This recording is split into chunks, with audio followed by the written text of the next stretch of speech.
Welcome back to Hucksteenpan here in the Northern Cape. This is the location where the land speed record is hoped to be broken exactly a year from today.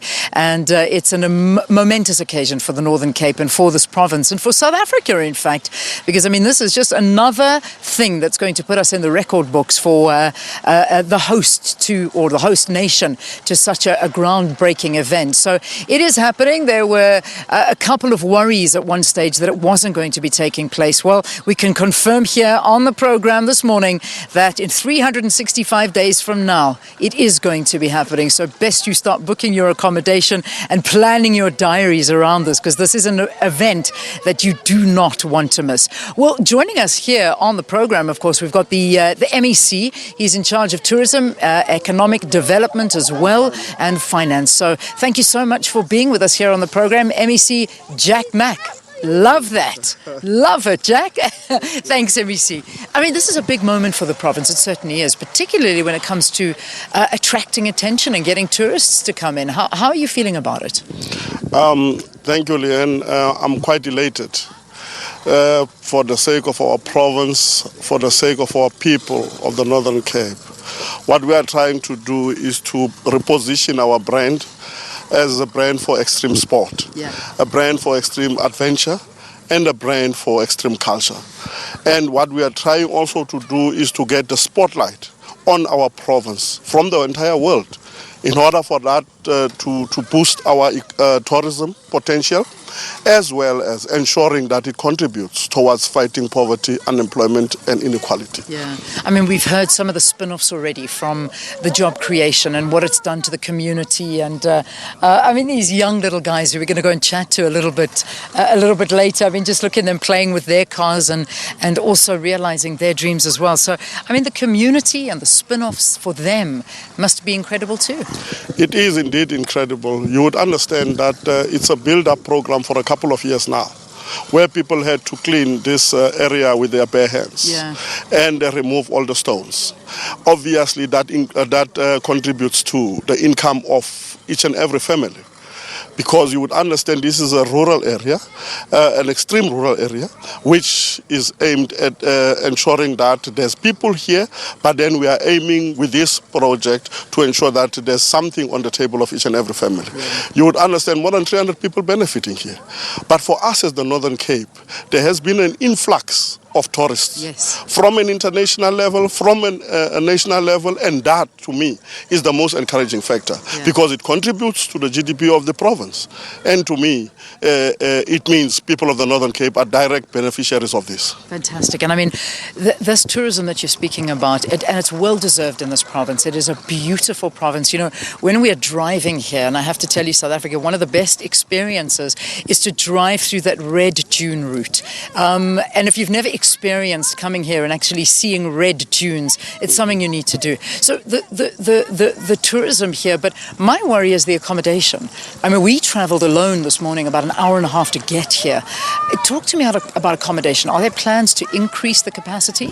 Obviously, what we are going to do is to create a village, a temporal village, where everyone can be accommodated. 2 weeks ago, we were in London, where we were really speaking to the sponsors, we were speaking to participants and stakeholders of this one.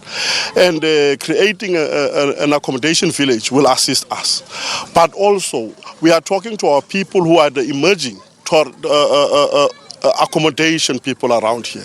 And we believe those people will definitely rise to the occasion with the assistance of the department, with the assistance of SA Tourism, with the assistance of Northern Cape Tourism Authority. Yeah.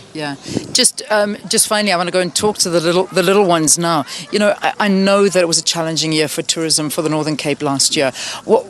How are you hoping to improve it, particularly with this, but in other aspects as well? Fundamentally, if you're looking at the international picture, where you would know that there's a kind of slowdown of the economy, it affected tourism in our country. But surprisingly, the Northern Cape, it was not really affected, because international tourist numbers increased by more than 400%.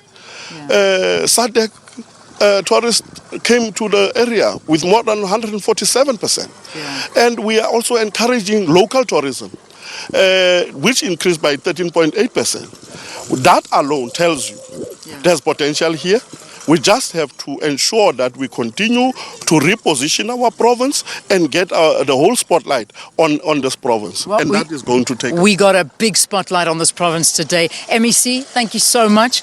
This is an MEC with a name you'll never forget, Jack Mack. Such a pleasure. I want to find you guys. Come. Hallo. Okay. Vertel my meer van hierdie karretjie.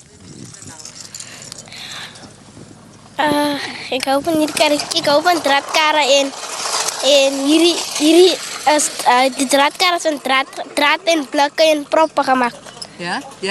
En okay, my Afrikaans is terrible. Jou school. Watter school gaan jy toe? Primêre school. Oh ja. En as jy okay, help me out here. Are you excited? As jy baie opgewonde vir die kar en die bloodhound? Ja. Ja? Yes. Ja. Dis so mooi. En jy? The bloodhound. Ja, ek hou van hierdie karre. Is dit jou bloodhound? Ja. It is. Awesome. Guys, what about you? Tell me. Vertel my oor jou car and for the bloodhound as well. How are you feeling? Excited. Ek hou van hierdie karre is van draad en blokken en rooi draad gemaakt. Oh, wow, that's fantastic. So it's made of they made of little coke tins and wire and whatever they can find to put these together. It's absolutely fantastic. It's so nice to have the community getting involved and coming out here and playing. Carry on, guys, enjoy, have fun.